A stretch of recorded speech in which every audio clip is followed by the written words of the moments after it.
حکومت نے IMF programme کے مؤثر طریقے سے بروقت مکمل کرنے کے لیے عالمی مالیاتی فنڈ کی شرائط پوری کرنے کی یقین دہانی کرا دی ہے۔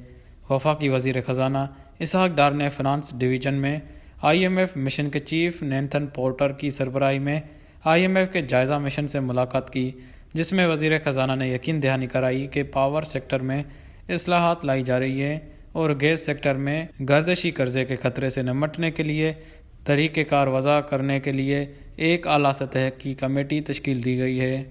وزارت خزانہ کی جانب سے جاری اعلامیہ کے مطابق اس موقع پر IMF کی ریڈینڈنٹ نمائندہ ایستر پریزر رویز، وزیر مملکت برائے خزانہ اور محصولات ڈاکٹر عائشہ غوث پاشا، SAPM برائے خزانہ Tariq Bajwa, ASPM on revenue Tariq Mahmood Pasha, governor state bank Jamil Ahmed, secretary خزانہ، چیئرمین FBR، IMF وفد کے ارکان اور فنانس ڈویژن کے سینئر افسران نے شرکت کی۔ اجلاس میں توسیعی فنڈ سہولت کے نویں جائزے کو پورا کرنے کے لیے اقتصادی اور مالیاتی پالیسیوں اور اصلاحاتی ایجنڈے پر تبادلہ خیال کرنے کے علاوہ تفصیلی جائزہ لیا گیا۔ وزیر خزانہ سینیٹر اسحاق ڈار نے وفد کا خیر مقدم کیا اور IMF کے ساتھ دیرینہ دوستانہ تعلقات کا اظہار کیا۔ انہوں نے مشن کو مالیاتی اور اقتصادی اصلاحات اور مختلف شعبوں میں حکومت کی جانب سے کیے جانے والے اقدامات بشمول مالیاتی فرق کو کم کرنے، شرح مبادلہ میں استحکام اور معیشت کی بہتری کے لیے توانائی کے شعبے میں کیے جانے والے اقدامات سے آگاہ کیا۔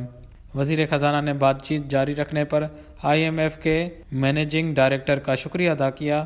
وزیر خزانہ کا کہنا تھا کہ بطور وزیر خزانہ انہوں نے ماضی میں IMF پروگرام کو کامیابی سے مکمل کیا ہے۔ انہوں نے یقین دہانی کرائی کہ حکومت موجودہ پروگرام کو بھی مکمل کرنے کے لیے پرعزم ہے۔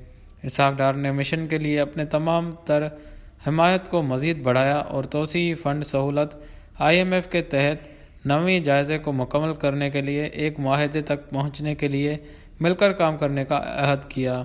IMF کے mission chief mister Nathan Porter نے اس موقع پر اعتماد کا اظہار کیا کہ حکومت نویں جائزے کی تکمیل کے لیے IMF کی ضروریات پوری کرے گی اور امید ظاہر کی کہ پاکستان مختلف شعبوں میں اصلاحات پر اپنی پیش رفت کو جاری رکھنے کے ساتھ IMF پروگرام کو مؤثر طریقے سے بروقت مکمل کرے گا۔ انہوں نے کہا کہ IMF اور پاکستان مالیاتی اصلاحات پر مل کر کام کریں گے۔ وش نیوز، کراچی۔